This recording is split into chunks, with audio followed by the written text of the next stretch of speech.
Good day po sa inyong lahat mga ka-Bugs TV. Ngayong araw po ay nandito po tayo sa may FI Tuners. Dito po yan sa may Taguig. At ito po yung ating motorcycle na Honda Beat. At ipapagawa po natin yan dahil po nagpupugak yan. Hirap po umarangkada, walang hataka. At ito pong shop na ito ay nagsabi lang po sa akin na isang kakilala ko po na dalhin itong motorcycle ko dito kasi kanila pong itong subok na. At heto na nga mga ka-Bugs TV, walang patumpik-tumpik, dinala po natin itong motorcycle natin dito. Ang unang ginawa ay dinayagnos itong ating motorcycle. At pagkatapos naman yan mga ka-Bugs TV ay tinignan na rin dito yung mga daloy ng kuryente. At napansin nga na rito mga ka-Bugs TV na mahina yung kuryente na lumalabas. Kaya medyo napapansin ko rin mga ka-Bugs TV na hindi siya agad nag-i-start kasi yung battery nitong motorcycle natin ay low bat na or palubat na siya.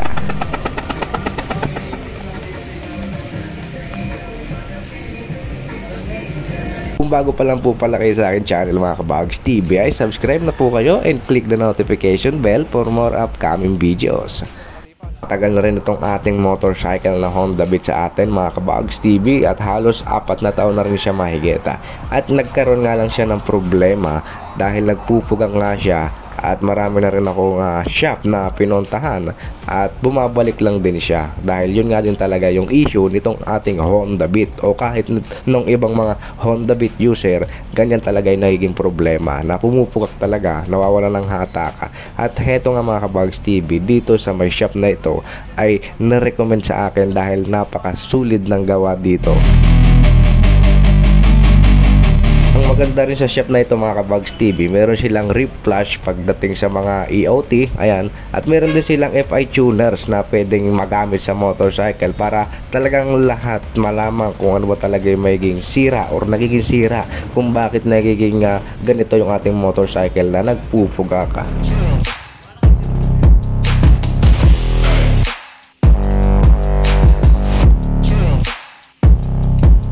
Ito po mga ka-Bugs TV, yung nakikita nyo po, yan po yung ginagawa nila para i-reflash yung ating EOT sensor. Kasi ang nangyari yan mga ka-Bugs TV, dahil dati nga nagpupugak na rin talaga ito, so napakarami ko na rin ang ginawa dito. Nag-try na rin akong palitan yung EOT sensor kasi isa nga din yun sa dahilan kung bakit nagamamatay or nagapupugak yung ating motorcycle. So pinalitan ko yon at nung napalitan ko siya ng bago, after lang ng mga 1 week, bumalik na naman po itong sakit ng ating motorcycle. Kahit yung TPS mga ka-Bugs TV, nagpalit na rin tayo noon. At ganun pa rin, after lang ng mga 1 or 2 linggo, bumalik na naman yung sakit nitong ating motorcycle ng pagpupugak niya. Ngayon mga ka-Bugs TV, kung mapapansin ninyo, may pinapalitan si Sir Jan at yun po yung ignition coil. Kasi napansin niya, yung daloy ng kuryente is mahina. Kaya isa rin yan po yung nagiging dahilan kung bakit po pumupugak yung ating motorcycle. So napakarami po na nagiging dahilan kung bakit yun po nangyayari. Kaya unti-unti po yung inaalam o sinisiyasat nitong ating Sir dito na gumagawa nitong ating motorcycle. At matapos nga nailagay itong ignition coil dito sa ating motorcycle ay mas gumanda yung response nitong ating motorcycle mga ka-Bugs TV.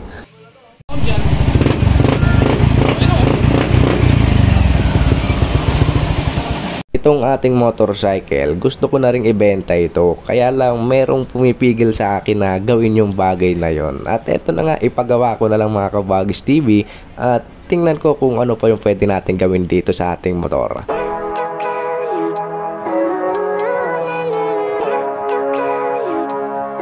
May kailangan pa rin talagang gawin dito sa ating motorcycle at heto na nga, ginamitan na siya ng FI tuners.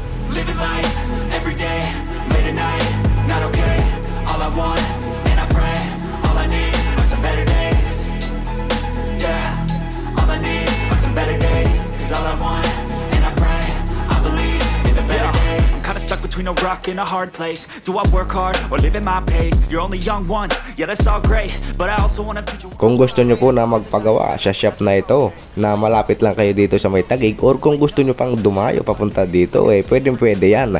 I-search nyo lang po sa kanilang Facebook yung FI Tuners Taguig, yan lalabas na po yan mga ka-Bugs TV. Never break, always fight, never quit, do it right, play the game, win it life, have no shame, there's no time, feel the pain, let the the grind, I could change, in my mind, pick a lane, commit and climb, the only way to win at life. I never miss, that's fact, taking big swings, hand me the bat, put me in the ring, you'll go out in a... At heto na nga mga Kabags TV, mas gumanda pa yung naging response nitong ating motorcycle. Panoorin nyo po.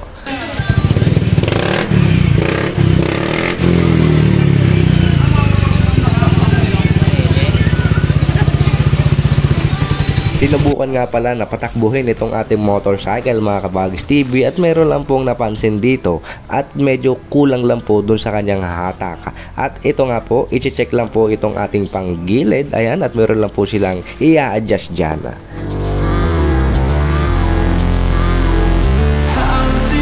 Nabutan ng baha itong ating motorcycle mga Kabags TV nitong bagyong Karina at halos magdamag po talaga siyang nakababad at ilang araw din bago ko siya napang-maintenance, ayan, at ngayon ko lang din po talaga siya napabuksan itong panggilid at halos mga 2 linggo bago po nabuksan itong panggilid natin mga Kabags TV at yan po yung naging itsura niya.